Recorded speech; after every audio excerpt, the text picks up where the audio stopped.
शांति। ओम शांति। 31:24 का महावाक्य। बाबा बोले, मीठे बच्चे, अब तुम्हारी सुनवाई होती है। बाप तुम्हें दुख से निकाल सुख में ले जाते हैं। अभी तुम सबकी वानप्रस्थ अवस्था है, वापस घर जाना है। प्रश्न है, सदा योग युक्त रहने तथा श्रीमत पर चलने की आज्ञा बार बार हर बच्चे को क्यों मिलती है? उत्तर है, क्योंकि अभी अंतिम विनाश का दृश्य सामने है। करोड़ों मनुष्य मरेंगे, नेचुरल कलामिटीज होगी। उस समय स्थिति एक रस रहे, सब दृश्य देखते भी मेरुआ मौत मौलू का शिकार ऐसा अनुभव हो, उसके लिए योग युक्त बनना पड़े। श्रीमत पर चलने वाले योगी बच्चे ही मौज में रहेंगे। उनकी बुद्धि में रहेगा कि हम तो पुराना शरीर छोड़ अपने स्वीट होम में जाएंगे। ओम शांति। रूहानी बाप बेट रूहानी बच्चों से रूरियान करते हैं अथवा रूहों को समझाते हैं, क्योंकि रूहों ने भक्ति मार्ग में बहुत याद किया है। सब आशिक है एक मासूक के। उस मासूक शिव बाबा का चित्र बना हुआ है। उनको बेट पूजते हैं, उनसे क्या मांगने चाहते हैं वह पता नहीं है। पूजते तो सब है, शंकराचार्य भी पूजा करते हैं, सब उनको बड़ा समझते हैं। भल धर्म स्थापक है, परंतु वह भी पुनर्जन्म लेते लेते नीचे उतरते हैं। अभी सब पिछाड़ी के जन्म में आकर पहुँचे हैं। बाबा कहते हैं, तुम छोटे बड़े सबकी वानप्रस्थ अवस्था है। मैं तुमको वह सबको वापिस ले जाता हूँ। मुझे बुलाते ही है कि पतित दुनिया में आओ, कितना रिगार्ड रखते हैं। पतित दुनिया पराए राज्य में आओ, जरूर दुखी होंगे तब तो बुलाएंगे। माया गाया जाता है, दुख हरता सुख करता तो जरूर छी पुरानी दुनिया, पुराने शरीर में आना पड़े, वह भी तमो प्रधान शरीर में। सतो प्रधान दुनिया में मुझे कोई याद भी नहीं करता। ड्रामा अनुसार सबको मैं सुखी बना लेता हूँ। बुद्धि से काम लेना है कि सतयुग में जरूर आदि सनातन देवी देवता धर्म होगा, और सत्संग में तो सिर्फ शास्त्र पढ़ते पढ़ते नीचे उतरते जाते हैं। दलदल में पड़ने वाले दुखी होते हैं। यह है ही दुखधाम, वह है सुखधाम। बाप कितना सहज करके समझाते हैं, क्योंकि बिचारी अबलाएं कुछ भी नहीं जानती है। कोई को भी यह पता नहीं है कि फिर वापिस भी जाना है या सदैव पुनर्जन्म लेते ही रहना है। अभी तो सब धर्म वाले हैं। पहले पहले स्वर्ग था तो एक ही धर्म था। सारा चक्र तुम्हारी बुद्धि में है, कोई और की बुद्धि में यह बातें रह न सके। वह तो कल्प की आयु ही लाखों वर्ष कह देते हैं। इसको कहा जाता है घोर अंधियारा, ज्ञान है घोर सुझरा। अभी तुम बच्चों की बुद्धि में रोशनी है। तुम कोई मंदिर आदि में जाएंगे तो तुम कहेंगे, हम शिव बाबा के पास जाते हैं, यह लक्ष्मी नारायण हम बनते हैं। यह बातें और सत्संग में नहीं होती, वह सब है भक्ति मार्ग की बातें। अभी तुम रचता और रचना के आदि मध्य अंत को जानते हो।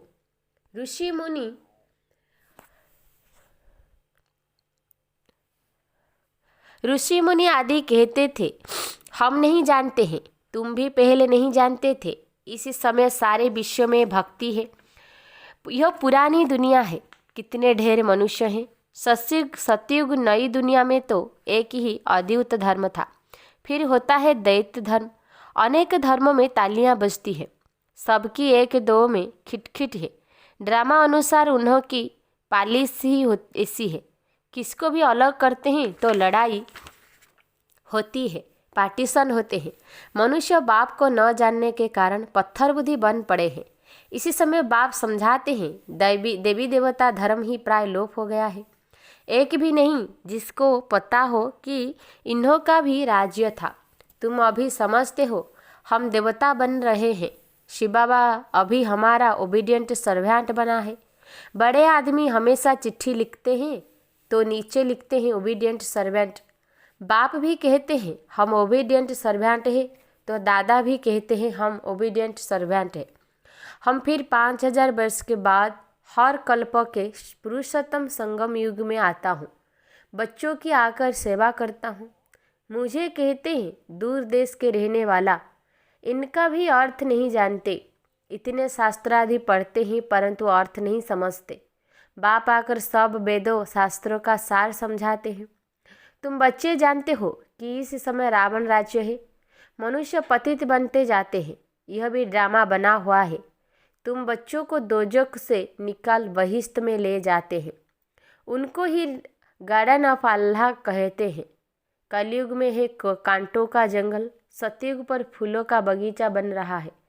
फिर वहाँ सतयुग में तुम सदा सुखी रहते हो, एवर हेल्दी एवर वेल्दी बन जाते हो। आधा कल्प सुख फिर आधा कल्प दुख, यह चक्र फिरता ही रहता है, इनकी एंड होती नहीं। सबसे बड़ा बाप आते हैं, सबको शांति धाम सुख धाम में ले जाते हैं। तुम जब सुख धाम में जाते हो तो बाकी सब शांति धाम में रहते हैं। आधा कल्प है सुख का, आधा कल्प है दुख का। उनमें भी सुख जास्ती है। अगर आधा आधा होता तो टेस्ट क्या आएगी। भक्ति मार्ग में भी बहुत धनवान थे। अभी तुमको याद आता है कि हम कितने धनवान थे। बहुत धनवान जब दिवाला मारते हैं तो याद आता है कि हमारे पास क्या क्या था, कितना धन था। बाप समझाते हैं भारत साहूकार था, पैराडाइज था। अब देखो कितना गरीब है, गरीबों पर ही रहम पड़ता है। अब एकदम कांगाल बन पड़े हैं, भीख मांग रहे हैं। जो सॉल्वेंट थे अब इंसॉल्वेंट बन पड़े हैं। यह भी नाटक है। बाकी जो भी धर्म आते हैं वो बाई फ्लैट में है। कितने धर्म के मनुष्य वृद्धि को पाते रहते हैं। भारतवासियों के ही 84 जन्म है। एक बच्चे ने और धर्म का हिसाब किताब निकाल कर भेजा था, परंतु जास्ती इन बातों में जाने से कोई फ़ायदा नहीं। यह भी वेस्ट ऑफ टाइम हुआ। इतना समय अगर बाप की याद में रहते तो कमाई होती। अपनी तो मुख्य बात है हम पूरा पुरुषार्थ कर विश्व का मालिक बने। बाप कहते हैं तुम ही शत प्रधान थे, तुम ही तमो प्रधान बने हो। 84 जन्म भी तुमने लिए हैं। अब फिर वापिस चलना है, बाप से बरसा लेना है।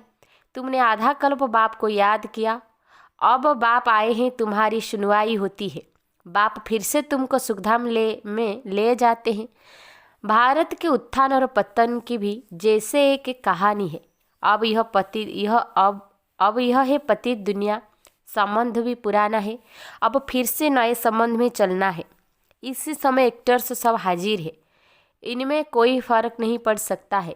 आत्मा तो अविनाशी है, कितनी ढेर आत्माएं होगी, उनका कभी विनाश नहीं होता। इतनी करोड़ों आत्माओं को पहले तो वापस जाना है, बाकी शरीर तो सबके खत्म हो जाते हैं। इसीलिए होलिका भी मनाते हैं। तुम जानते हो हम सब पूज्य थे, फिर पुजारी बने, अब फिर पूज्य बनते हैं। वहाँ यह नॉलेज नहीं होगी, न यह शास्त्र आदि होंगे, सब खत्म हो जाएंगे। जो योग युक्त होंगे, श्रीमत पर चलने वाले होंगे, वह सब कुछ देखेंगे। कैसे अर्थक्वेक में सब खलास होता है, अखबार में भी पढ़ता है। कैसे गांव खत्म हो जाते हैं। बॉम्बे पहले इतनी नहीं थी, समुद्र को सुखाया फिर समुद्र हो जाएगा। यह मकान आदि सब कुछ नहीं रहेगा। सतयुग में मीठे पानी पर महल होंगे, खारे पानी पर होते नहीं, तो यह रहेंगे नहीं। एक ही उछल समुद्र की आई तो सब खत्म हो जाएंगे। बहुत उपद्रव होंगे, करोड़ों मनुष्य मरेंगे। अनाज कहाँ से आएगा? वो लोग भी समझते हैं आफत आनी है। मनुष्य मरेंगे तो जो योग युक्त होंगे वो उस समय मौज में रहेंगे। मेरुआ मौत मलु का शिकार। बर्फ की बरसात पड़ने से ढेर मनुष्य मर जाते हैं। बहुत नेचुरल कलामिटीज होगी, यह सब खत्म हो जाएंगे। इनको कहा जाता है नेचुरल कलामिटीज। गॉडली कलामिटीज नहीं कहेंगे। गॉड को दोष कैसे देंगे? ऐसे भी नहीं, शंकर ने आंख खोली तो विनाश हो गया। यह सब है भक्ति मार्ग की बातें। मुसोलों के लिए भी शास्त्र में लिखा है। तुम जानते हो इन मिसाइल्स से कैसे विनाश करते हैं, कैसे आग, गैस, जहर आदि सब उसमें पड़ते हैं। बाप समझाते हैं पिछाड़ी में सब फट से मर जाए, कोई बच्चे आदि भी दुखी ना हो। इसीलिए नेचुरल कलामिटी से झट मरेंगे। यह सब बना बनाया ड्रामा है। आत्मा तो अविनाशी है, कभी विनाश नहीं होती, न छोटी बड़ी होती है। शरीर सब यहाँ खलास होंगे, बाकी आत्मा ये सब स्वीट होम में चली जाएगी। बाप कल्प कल्प आते हैं संगम युग पर। तुम भी इसी पुरुषोत्तम संगम युग पर ही ऊंचे ते ऊंच बनते हो। वास्तव में श्री श्री शिव बाबा को और श्री इन देवताओं को कहा जाता है। आजकल तो देखो सबको श्री श्री कहते रहते हैं, श्रीमती, श्री फलाना। अब श्रीमत तो एक बाप ही देते हैं। विकार में जाना, क्या यह श्रीमत है? यह तो है ही भ्रष्टाचारी दुनिया। अब मीठे मीठे बच्चों को बाप कहते हैं मुझे याद करो तो खाद निकल जाए। गृहस्थ व्यवहार में रहते कमल फूल समान पवित्र रहो।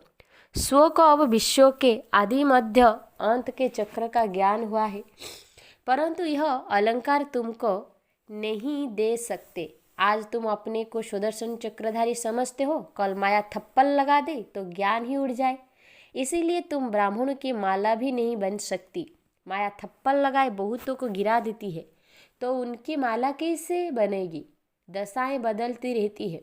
रुद्रमाला ठीक है, विष्णु की माला भी है, बाकी ब्राह्मणों की माला नहीं बन सकती। तुम बच्चों को डायरेक्शन देते हैं कि देह सहित देह के सब धर्म छोड़ मामेकम याद करो। बाप तो निराकार है, उनको अपना शरीर तो है नहीं, और आए भी है इनकी वानप्रस्थ अवस्था में। जब 60 वर्ष की आयु हुई, वानप्रस्थ अवस्था में ही गुरु किया जाता है। मैं तो हूँ सद्गुरु, परंतु गुप्त वेश में। वह है भक्ति के गुरु, मैं हूँ ज्ञान मार्ग का। प्रजापिता ब्रह्मा को देखो कितने ढेर बच्चे हैं। बुद्धि हद से निकल बेहद में चली गई है। मुक्ति में जाकर फिर जीवन मुक्ति में आते हैं। तुम पहले आते हो, दूसरे पीछे आते हैं। हर एक को पहले सुख फिर दुख भोगना पड़ता है। यह वर्ल्ड ड्रामा है। तब तो कहते हैं अहो प्रभु तेरी लीला। तुम्हारी बुद्धि ऊपर से नीचे तक चक्र लगाती रहती है। तुम हो लाइट हाउस, रास्ता बताने वाले।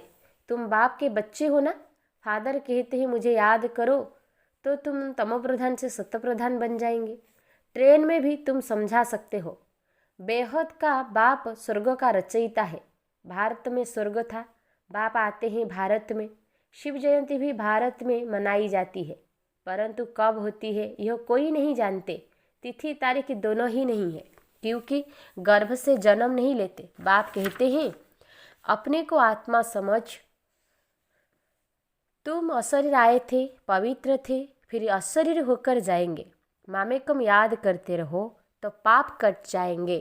अच्छा, मीठे मीठे सिकिलदे बच्चों प्रति माता पिता बाप दादा का याद प्यार और गुड मॉर्निंग। रूहानी बाप की रूहानी बच्चों को नमस्ते। हम रूहानी बच्चों की रूहानी बाप दादा को याद प्यार, गुड मॉर्निंग, नमस्ते नमस्ते नमस्ते। धारणा के लिए मुख्य सार पन्नवान है। लाइट हाउस बन सबको रास्ता बताना है। बुद्धि हद से निकल बेहद में रखनी है। सुदर्शन चक्रधारी बनना है। पॉइंट 2 है अब वापस घर जाना है। इसीलिए इस वानप्रस्थ अवस्था में सतप्रधान बनने का पुरुषार्थ करना है। अपना टाइम वेस्ट नहीं करना है।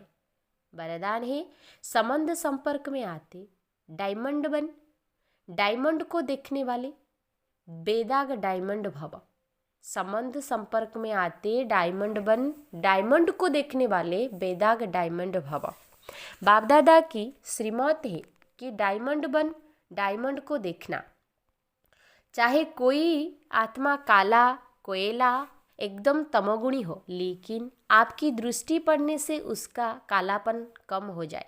अमृत वेले से रात तक जितनों के भी संपर्क संबंध में आओ, सिर्फ डायमंड बन, डायमंड देखते रहो। किसी भी विघ्न अथवा स्वभाव के बस डायमंड पर दाग न लगे। चाहे अनेक प्रकार की परिस्थितियों के विघ्न आए, लेकिन आप ऐसे पावरफुल बनो जो उसका प्रभाव न पड़े। स्लोगन है मन और बुद्धि को मनमत से सदा खाली रखने वाले ही आज्ञाकारी है। मन और बुद्धि को मनमत से सदा खाली रखने वाले ही आज्ञाकारी है। अव्यक्ति साइलेंस द्वारा डबल लाइट फरिश्ता स्थिति का अनुभव करो। जैसे अंतरिक्ष ज्ञान वाले ऊंचे होने के कारण सारे पृथ्वी के जहाँ के भी चित्र खींचने चाहे खींच सकते हैं, ऐसे साइलेंस की शक्ति से अंतर्मुखता की गुम्फा में बैठकर साइलेंस की गहरी अनुभूति करो। यह अनुभूति डबल लाइट फरिश्ता बना देगी। अच्छा, ओम शांति, ओम शांति।